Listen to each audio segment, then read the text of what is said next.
एक पेड़ पर बहुत सारे पंछी रहते थे। वहीं पर काला कौवा काली कौवी के साथ रहता था।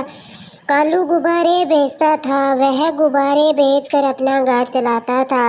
गुब्बारे ले लो, लाल पीले नीले हरे। गुब्बारे ले लो गुब्बारे।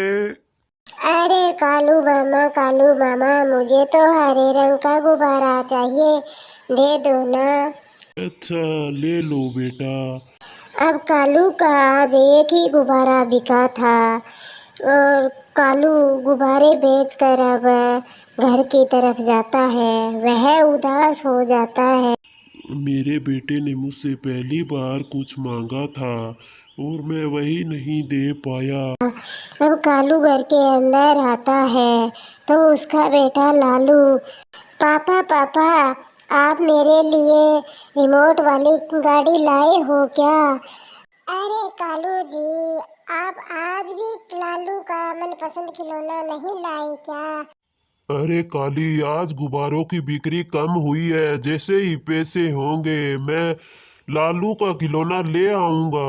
अरे मुझे पता था आप नहीं लाओगे। अब मेरी तरफ क्या देख रहे हो? आज रात को खाने के लिए कुछ भी नहीं है, जाकर खाने के लिए कुछ ले आओ। अच्छा तो काली, मैं चलता हूँ, खाने के लिए कुछ मिलता है तो लेकर आता हूँ। अरे पापा, मेरा खिलौना भी लाना। क्या करूं, लालू काफी दिनों से रिमोट वाली गाड़ी मांग रहा है, कहाँ से लाऊं।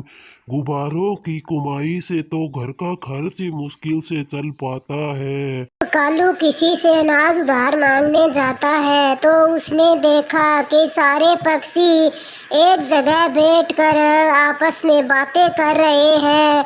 अब कालू उनके पास जाता है और पूछता है। अरे क्या हुआ? अरे कालू, तुम्हें पता है जंगल में तूफान आने वाला है?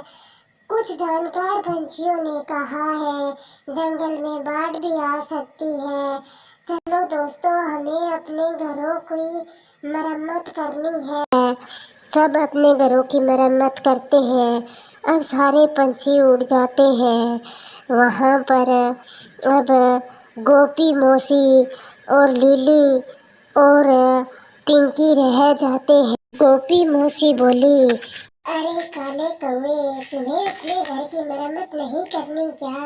हाँ हाँ मौसी, मुझे गुब्बारे बेचकर जो पैसे मिले हैं मैं उनसे अपने घर की मरम्मत करूंगा। मौसी, अरे घर की मरम्मत पर सारे पैसे खर्च कर दोगे तो खाओगे क्या? घोंसला पक्का करने से कुछ नहीं होता। बरसात के मौसम के लिए कुछ अनाज भी इकट्ठा करना होगा।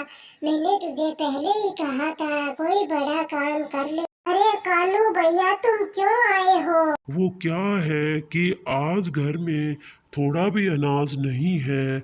आज के लिए कोई अनाज उधार दे देता तो बड़ी मेहरबानी होती। अरे नहीं नहीं कालू, मेरे घर में तो बिल्कुल भी अनाज नहीं है। थोड़ा सा अनाज है, वो हम क्या खाएंगे? और मौसी चली जाती है। अरे कालू भैया, आप चिंता मत करो, आप उदास मत हो। कालू भैया, आप मुसीबत में हमारे बहुत काम आए हो, इसलिए हम दोनों के पास थोड़ा थोड़ा अनाज रखा हुआ है, वह तुम ले जाओ। अब पीली और लीली दोनों ने कालू को अनाज दे दिया। कालू ने धन्यवाद बोला और वह चल पड़ा।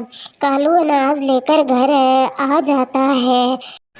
अब कालू अंदर आ जाता है और काली ने खिचड़ी बनाई और कुछ अनाज रख लिया। अब वह खा पीकर सो जाते हैं। अब सुबह हो जाती है। अजी उठ जाइए, आप आज काम पर नहीं जाओगे क्या? हाँ, तेज बारिश होने वाली है। नहीं काली, आज दिन भर में घोंसले की मरम्मत करूँगा। तुम मेरी मदद कर देना। ठीक है कालू जी, मैं आपकी मदद कर देती हूँ। काली लकड़ियाँ ला कर देती और कालू मरम्मत करता। उन्होंने अपना घोंसला ठीक कर लिया। अब रात हो गई, वह दोनों सो गए। अब सुबह होते ही तेज बारिश शुरू हो गई। काली लालू दोनों घर डर कर कालू के पास आते हैं। बाहर बहुत तेज बारिश हो रही है। कालू जी उठो, घोड़े बेचकर सो रहे हो क्या? कालू जी उठो। अरे काली, क्या हुआ? तुम दोनों सोए नहीं क्या? पापा मुझे बहुत डर लग रहा है। अरे डर किस बात का? मैं हूं ना। तुम क्यों डर रहे हो? कालू जी सही किया आपने जो घोंसले की मरम्मत कर ली। नहीं तो इतनी तेज बारिश में कहाँ जाते हम। बाहर तो इतनी तेज बारिश हो रही है जैसे सब कुछ तबाह कर देगी। पता नहीं कब बंद होगी यह बारिश। अब जंगल में बाढ़ आ गई। बहुत सारे पक्षियों के घोंसले पानी में बह गए। अब लिली के घर में भी पानी भर गया। हे भगवान, क्या करूं? मेरे घर में तो पानी भर गया है। चलो बेटा, हम कहीं और अपना ठिकाना ढूंढते हैं। कहाँ लेकर जाऊं इतने छोटे बच्चे को? लिली अपने बेटे पद्दू को लेकर इधर उधर भटक रही थी। तभी उसे कालू का घर दिखाई देता है। वह वहाँ पर आ जाते हैं। कालू भैया दरवाजा खोलो। अरे कालू भैया दरवाजा खोलो। सुन रहे हो क्या? कालू जी, यह यहाँ क्यों आई है इतनी बारिश में? यह मेरे घर में क्या कर रही है? अरे तुम रुको, मैं देखता हूँ। अरे लिली बहन, तुम जल्दी से अंदर आ जाओ। तुम इतनी बारिश में यहाँ क्या कर रहे हो? कालू भैया, मेरे घर में पानी भर गया है। तुमने तो बहुत अच्छा किया जो अपना घोंसला इतनी ऊंचाई पर बनाया है। तुम ठीक कह रही हो लिली बहन। बहुत सारे पक्षियों के घोंसले पानी में तैर रहे थे। अब गोपी मौसी की आवाज आती है।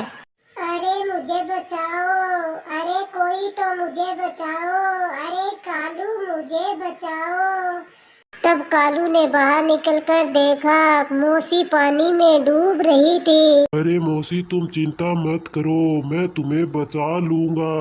मैं आ रहा हूँ मौसी। अरे कालू बेटा, जल्दी आओ। बेटा, तूने मुझे बचा लिया, नहीं तो आज मैं मर ही जाती।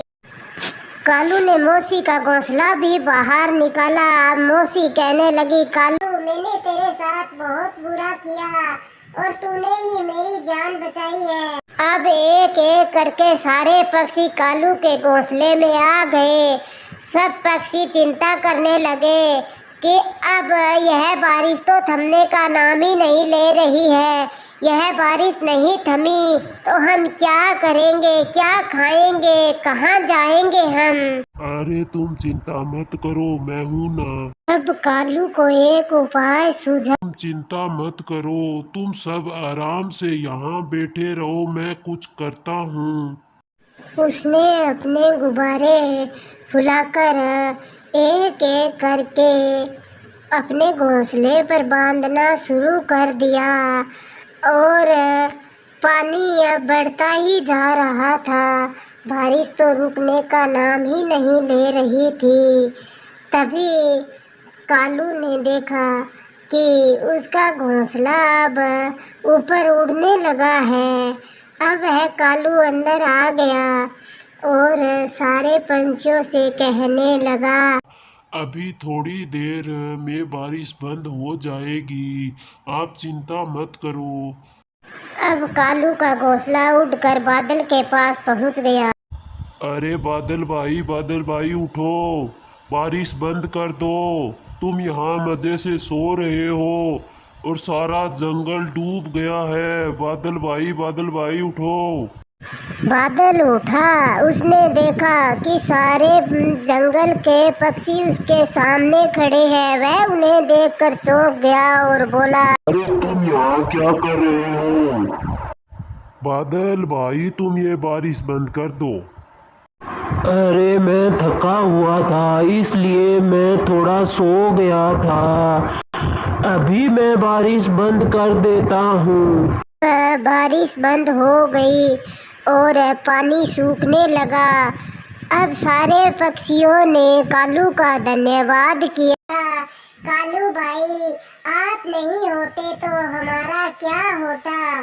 कालू, हमने तो तुम्हें बहुत गलत समझा था। तुम तो बहुत अच्छे हो, तुमने सारे पंछियों की जान बचाई है। और अब कालू अपना वही काम करने लगा, गुब्बारे बेचने वाला। अब सब लोग कालू से गुब्बारे खरीदने लगे।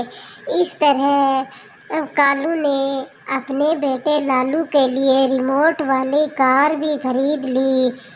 और अब सब ने अपने अपने घोंसले ऊंचाई पर बनाने शुरू कर दिए। कालू ने वह रिमोट वाली कार लालू को लाकर दी तो लालू खुशी से उछलने लगा।